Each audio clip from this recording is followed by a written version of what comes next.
Well, them is his titles. It's all respect. Like I told everybody for a long time. I'm like, man, me and Canelo. I got a ton of respect for Canelo. I'm a fan of Canelo. I always been a fan of Canelo, and I wanted to be the one to give him back his belts. I didn't want my team to hand him back his belts. I wanted to be the one that give him back his belts. Yeah. The only thing I told him was that you could not give Canelo the center of the ring. And earlier you gave it to him, but then you started outboxing him and outsmarting him with it, and he started taking it back at the right time. So he studied the film very well. He knew when to fight, when to move left and when to move right. It was a very smart fight. He completely frustrated Canelo. The only thing I wonder is if Crawford was born and made in a laboratory, in a test tube, because that was science. That was pure science. No two ways of... The crowd just witnessed a moment that will be talked about for years. Terence Crawford stunned the boxing world by toppling Canelo Alvarez in a way few ever imagined. The atmosphere was electric. Fans were in disbelief, experts were speechless, and it felt like the dawn of a brand new era in the sport. Amid the celebration, Crawford's father stepped forward with quiet confidence. He said, "I always knew my son had this in him." His words weren't filled with surprise, but with certainty, reflecting the long hours, the sacrifices, and the unwavering belief only a father could hold. It was a powerful reminder that greatness isn't built overnight. It's forged over years of dedication and persistence. In that single statement, he captured a lifetime of faith and a victory that reshaped boxing history. And before the buzz could fade, Roy Jones Jr. shared his perspective. Coming from a legend who's lived inside the ropes, his words carried the weight of someone who recognizes true greatness the moment he sees it. Absolutely. I picked Canelo because I thought he was so much bigger, almost three weight divisions above him. But the majesty and poise of Terence Crawford's brilliance tonight was to the fore. I had it 9 rounds to 3. I can just about see 8 rounds to 4, the 16-12 score. I cannot see 7 rounds to 5 from 2 of the judges. Terence Crawford tonight, at speed of thought, speed of hands, speed of feet, took it to Canelo when he had to. Canelo had no answers to him. For me, Terence Crawford moves up to the number 1 pound-for-pound spot in the sport right now, above Naoya Inoue, above Alexander Usyk. He is incredible. To become, historically, a 3-weight undisputed world champion, it just beggars belief what he's managed to do. He was immense tonight. He took it with humility. There was a little bit of emotion afterwards, but from first to last, I have to say it, Canelo did not have the answers for him. So let's take nothing away from Crawford. It was all of his doing. Oh, absolutely. He was the one that made Canelo look older, slower, and without the right... Roy Jones's words weren't just commentary. They were a seal of approval from one of boxing's greatest minds. His recognition added even more weight to Crawford's triumph. This wasn't empty hype. It was acknowledgement, the kind that lasts in the history books. Crawford's victory went beyond the scoreboard. It became a benchmark, measured against the legends themselves. And almost immediately, the discussion shifted. Where does he rank among the all-time greats? Then came the voice of veteran analyst Gareth A. Davies, a figure known for dissecting the sport with precision. His reaction carried both astonishment and authority, perfectly framing the scale of what had just unfolded. He schooled him. He schooled him from start to finish. Him. Listen, it was cagey at the start, don't get me wrong. There was a little bit of nip and tuck, there was a little bit of downloading the data, seeing what the situation is. Interesting that for the full 12 rounds, he only boxed in southpaw. No switch hitting tonight, stayed in southpaw. A little bit of downloading of the data, and then just gradually went through the gears up to round 4, and that's when he started to put his foot down. Everything Canelo did tonight, Bud Crawford had an answer for. This wasn't just admiration. It was a technical assessment delivered with clarity. Every point highlighted Crawford's command of the ring and his ability to excel in every moment of the fight. From a veteran's perspective, it wasn't mere flattery, but undeniable evidence witnessed up close. Crawford's victory wasn't framed as an upset. It stood out as a masterclass. In that moment, his claim to the peak of boxing greatness felt unquestionable. Soon after, Adam Catterall offered his analysis with the same sharp detail. His breakdown carried less emotion and more cold, clear truth. illustrating how Crawford systematically took apart a reigning champion step by step.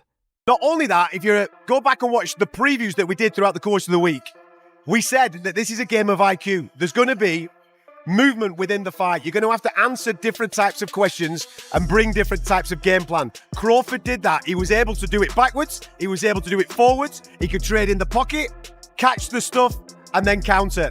He was absolutely magnificent. Listen, I know this is raw and we've only just walked out the stadium, right? 10 minutes ago. And when the dust settles on this, we'll probably have better answers and better thought processes. And I'm sure people watching this will get stuck into the comments and maybe say what I'm about to say is quite outlandish. That might be the single best performance that I have ever witnessed live. It was absolutely tremendous. You've got to take into consideration the weight jump. This is a man that was champion at 135, 140, 147, and obviously recently at 154. But let's be honest, he even jumped up to 154 pounds for that. To go then up to 168 and take on the former pound-for-pound #1 king on a Mexican holiday weekend in Las Vegas. Every point underscored the grip Crawford maintained from start to finish. He wasn't just edging rounds, he was shaping the entire narrative of the contest. Adams' analysis captured the completeness of the display. No loose ends, no weaknesses, no moments left in doubt. It was a masterclass in the purest form, one that pushed Crawford's legacy to an even higher level. And Adam didn't stop at the surface. He went further, breaking down the finer details of why this performance stood apart. His commentary carried the raw excitement of someone who had just witnessed history unfold before their eyes. The weight jump. This is a man that was champion at 135, 140, 147, and obviously recently at 154. But let's be honest, he even jumped up to 154 pounds for that. To go then up to 168 and take on the former pound-for-pound #1 king on a Mexican holiday weekend in Las Vegas and managed to beat him on the cards when the judges tried to do him. Mate, it is out of this world what Terence Crawford just did. And he needs all the flowers in the world. He needs all the praise in the world. And I don't think you're wrong, mate, by saying he's the pound-for-pound #1. It's an ever-moving list. That performance alone deserves to put him right at the top of the... This wasn't commentary for the sake of filling air. It was genuine admiration for a display that redefined what high-level boxing can look like. Crawford's ability to adjust, respond, and stay in command was described as a living masterpiece. Adams' words framed the night as something rare, a performance that would be etched into memory as one of the sport's finest exhibitions of skill. By stepping back to view the broader impact of Crawford's rise, Adam made the victory feel even greater, like a turning point in boxing history rather than just another big fight. Terence "Bud" Crawford makes history. I mean, that's the only way I can really start out this video. A lot to unpack on an amazing performance by Terence Crawford. Wasn't the most exciting fight, but really it was about Bud Crawford. It was about what he accomplished tonight, and it was about, becoming the first undisputed world champion in the 4-belt era in 3 different weight classes.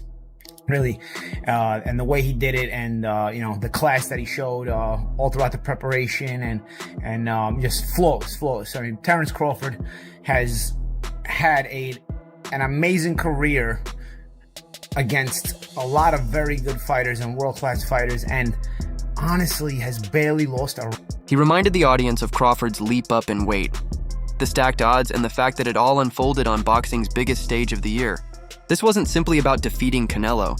It was about conquering circumstances that seemed designed to stop him. Adams' take elevated Crawford beyond the role of just a victor. He cast him as a history maker. With that framing, the win was etched as one of boxing's monumental achievements, deserving of every bit of recognition. Then came Paulie Malignaggi, whose opening remarks set the tone. His words didn't just recount the fight, they placed the entire night into the pages of boxing history. Crawford really boxed very, very well, very, very intelligently. The question mark was what happens when Crawford gets hit cleanly. I'm not sure he got hit cleanly the whole fight. He got hit with some partial shots. Some shots landed cleanly, but by the time Canelo started landing anything cleanly, I think he was hesitant because he was getting countered so much that he was taking some of the steam off the shots in order to hope to be more accurate. Because even late in the fight, there were a couple of shots that Canelo landed, but they barely moved Crawford, you know. There were some good body shots Canelo was throwing, but Crawford started countering those very, very well.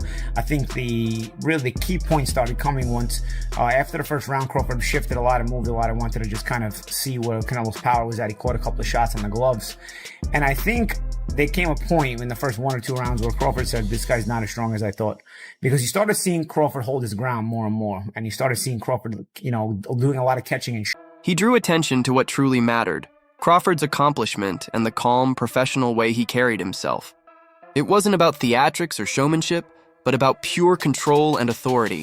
Paulie painted the image of a fighter who has quietly assembled one of the sport's most complete resumes, a career marked not only by victories, but by rarely conceding even a single round. He then dug deeper into the strategy, making it clear his breakdown wasn't just about what Crawford executed, but about the intelligence behind every move. To do a lot of catching and shooting, you got to be willing to take the shot, even if you're going to block it. If a guy's a big puncher, even blocking it can be uncomfortable. And Crawford started getting comfortable catching and shooting, especially when Canelo tried to go to the body. Crawford was catching the shots and coming back with the counters. Sharp shots.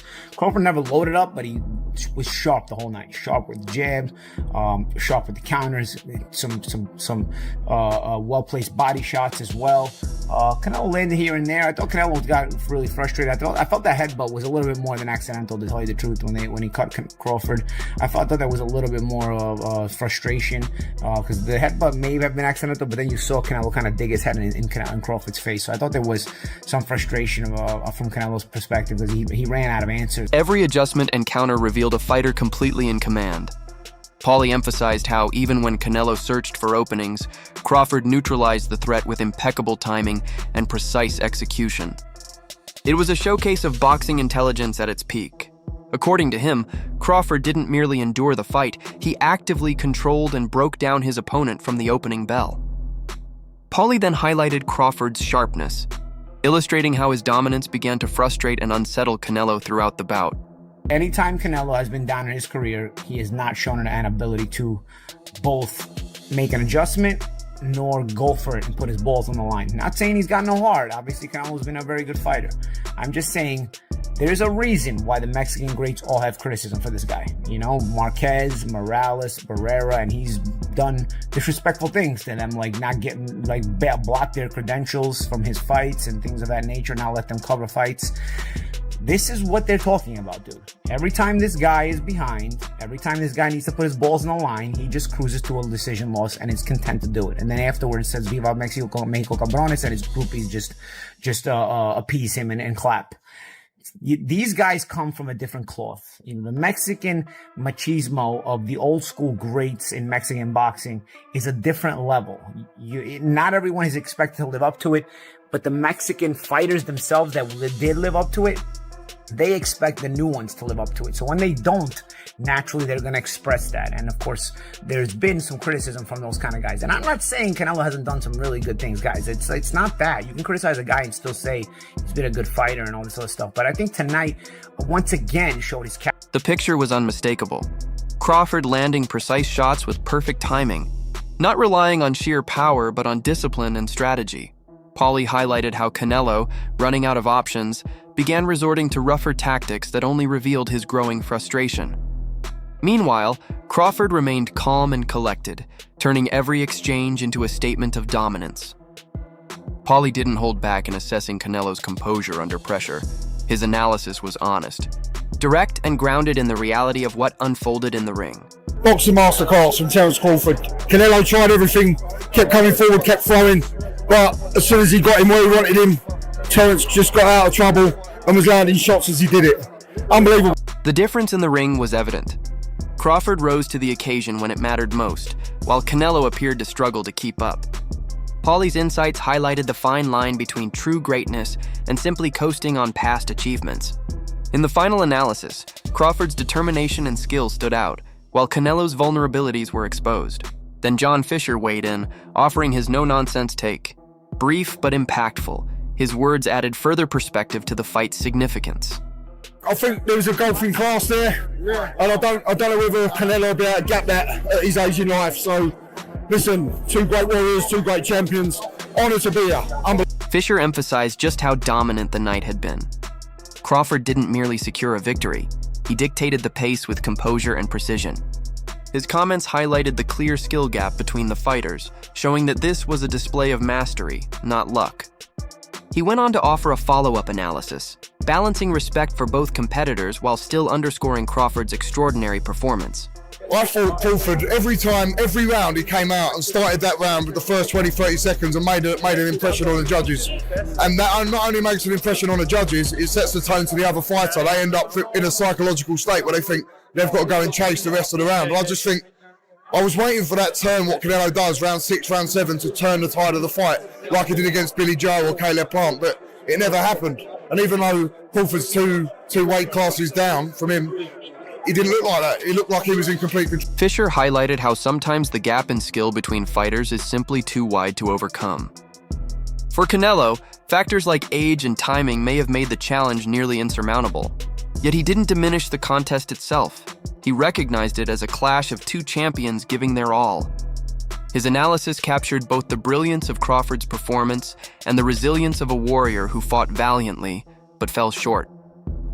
He also broke down the finer points, showing that Crawford's dominance wasn't just in technique, it was a display of mental control as well. I said that myself. I've never seen Canelo look that negative of his body language to round 9 to round 12. I've never seen anyone do that to Canelo, and Crawford's proved himself to be a generational great. He's put himself on that Mount Rushmore of boxing, and it's great to see. And you can actually hear the start of the fight, Canelo. By the end, you can hear Crawford coming. Fisher noted how Crawford established control from the very first seconds of each round, immediately setting the pace and forcing Canelo into a reactive role. Unlike previous fights where Canelo could turn the tide, this time Crawford remained composed and 2 steps ahead, handling the size difference effortlessly. His dominance appeared effortless, almost like a natural rhythm rather than a calculated strategy. Fisher went on to place Crawford's victory in a historical context, emphasizing that this performance would be remembered as one of the defining moments in boxing. Exactly. And you guys knew what was going to happen. You were in denial. That shit looked easier than Earl Spence. Did it look, huh? It's a brilliant performance. Brilliant performance, man. Shout out to Team Crawford, Bo Mack, and that whole team, man. Fisher observed something striking. Canelo's body language reflected frustration and defeat, a rare sight in his career. Crawford's performance had clearly taken a toll, leaving the champion off balance both physically and mentally.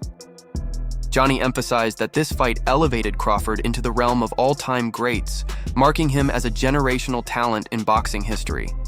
From start to finish, the atmosphere shifted to reflect a new dominant force in the sport. Following this, Bill Haney offered his candid assessment, recognizing the sense of inevitability in Crawford's ascent and underscoring the magnitude of what had just occurred.